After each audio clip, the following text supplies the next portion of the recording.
Hello, this is C.M. Brown, and I'm here to talk to you today about the water and yoga.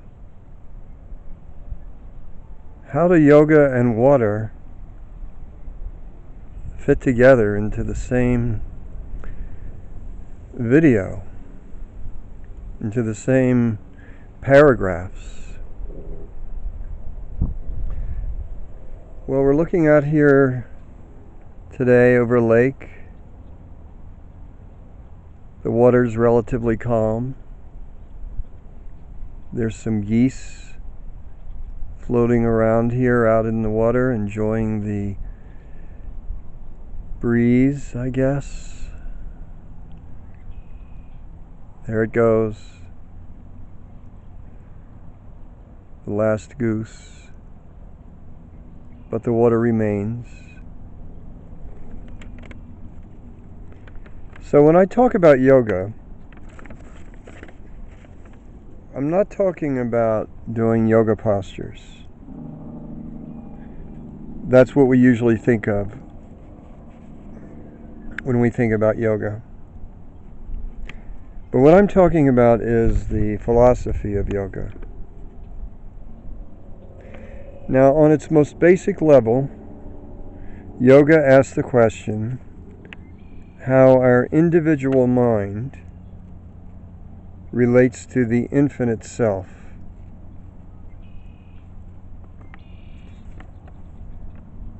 Otherwise known as Brahman. And in this experience of our human body, our human mind, there is something that is called Atman. Atman is the spelling of that. And that is the Brahman, the infinite self that exists within our own individual body, our own individual life and existence.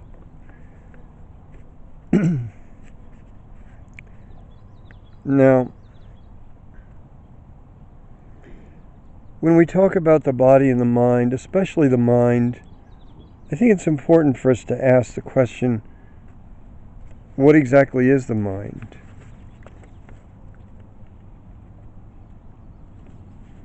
Now, Swami Vivekananda, a great teacher who lived during the late 19th and early 20th century, very early 20th century,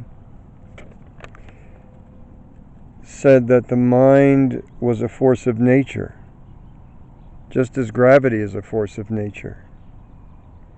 But unlike gravity, thought is a reactive force. For example, a reactive force. I'll say that again.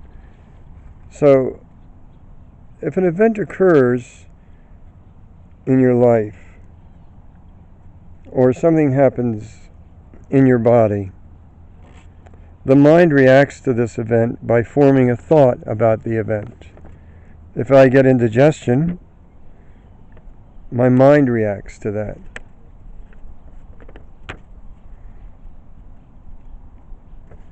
Or,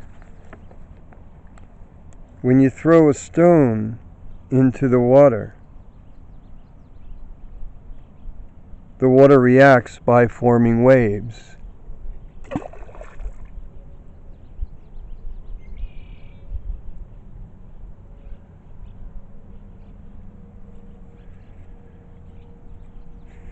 So the thoughts are like the waves which are reacting to the event of the stone hitting the water. Just as the water is the medium through which the waves move, the mind is the medium through which the thoughts move. Now, we place a great deal of importance on our mind. And we have a habit. And it's important to recognize that that's what it is a habit. We have a habit to believe that the mind is the all-important creative source of ourself. And by self there, I mean our individual life. But it's essential to recognize that the mind is really nothing but a complex bit of matter through which reactions come and go. And there is something deeper and unmoving that perceives the thoughts and the mind. Just as you are sitting here now looking at this picture and the water moving, something is within you that is watching your thoughts move and your body move and watching you form opinions and ideas.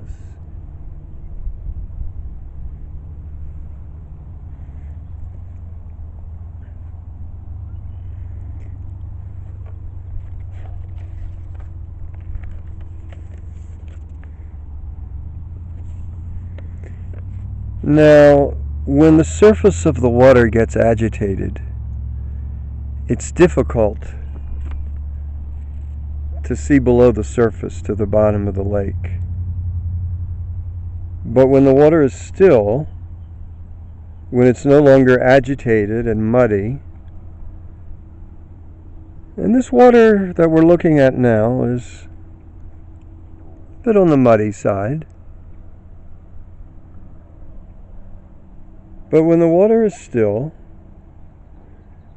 and it's no longer muddy, then you can see below the surface where everything is calm. You can see the stones under the water and perhaps some fish moving.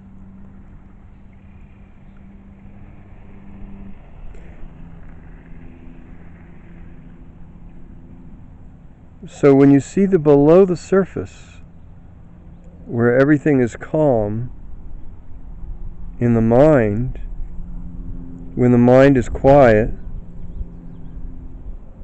and the thoughts begin to subside, then you can see into the quiet depth of the true self. But in order to be able to have this experience of the true self, we have to learn how to be quiet. We have to find the place of stillness.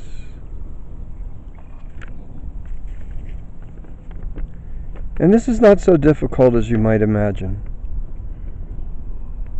Just to sit still for a little while. Even if you're sitting in a chair, you don't have to sit in a formal meditation posture, or lying in bed when you first wake up in the morning, before the mind becomes active. There's a certain kind of insight that happens in those moments. And this is when the waves of thought have become quieter.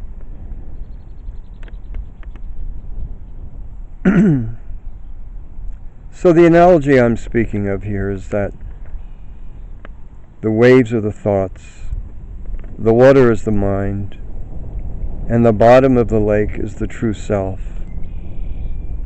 Now, to realize this is to discover the path to liberation from a life of constant confusion and agitation.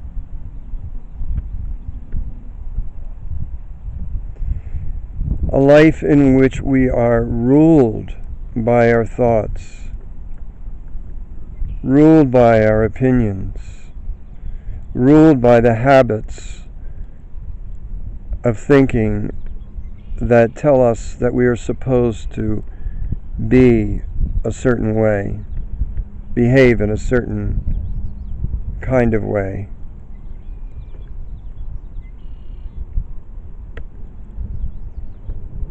Now these thoughts can take you. They can take you like being in a carriage in which the horses are just running wild.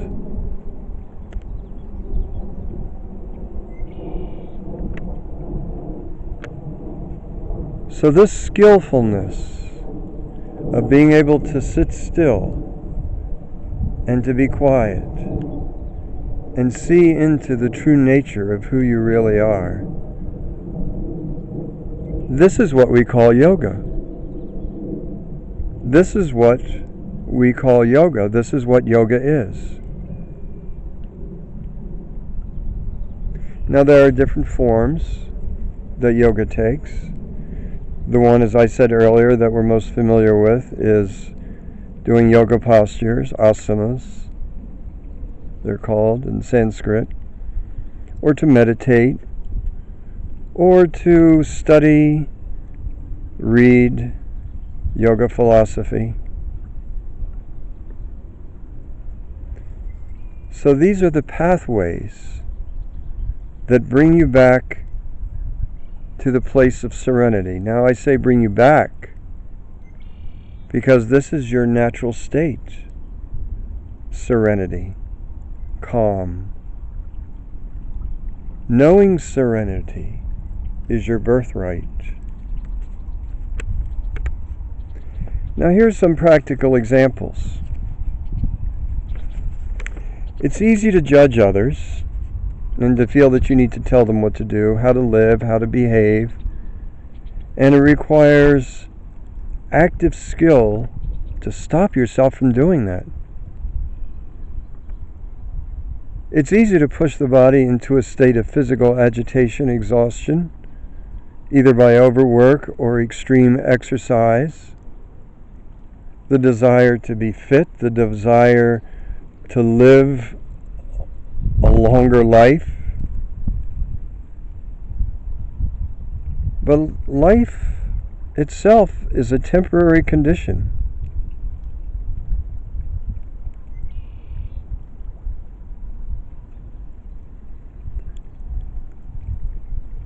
And it's generated by a thought. Your own life is really a creation of thought.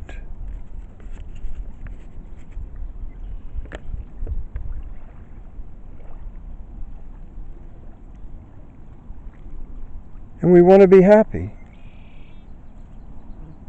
So we think, if I acquire a certain status or a certain amount of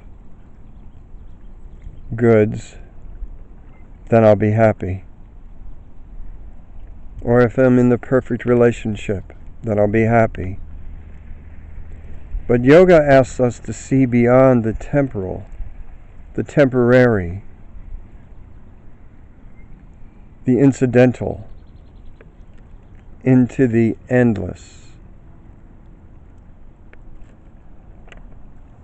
So when you are practicing yoga, ask yourself, are you practicing endlessness? Are you finding endlessness within yourself? Are you going beyond the temporal?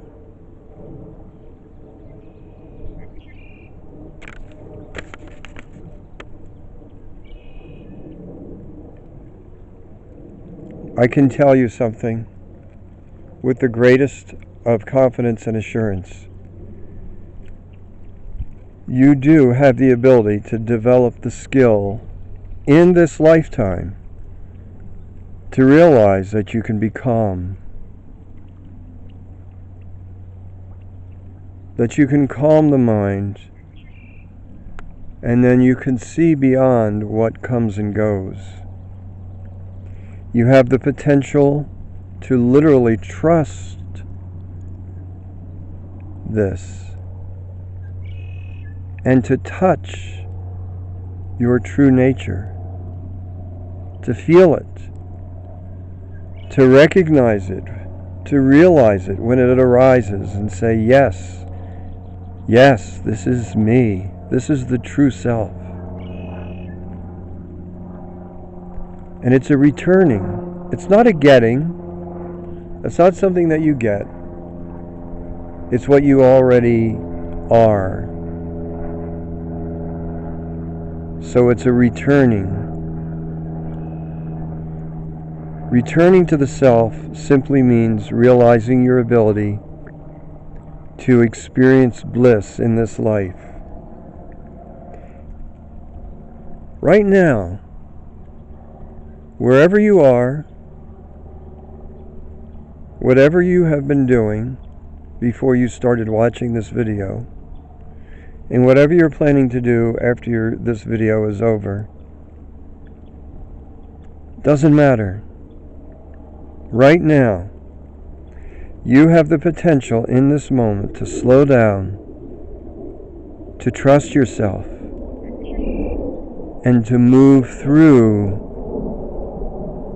these muddy waters with ease. With ease. Yes, you can do this.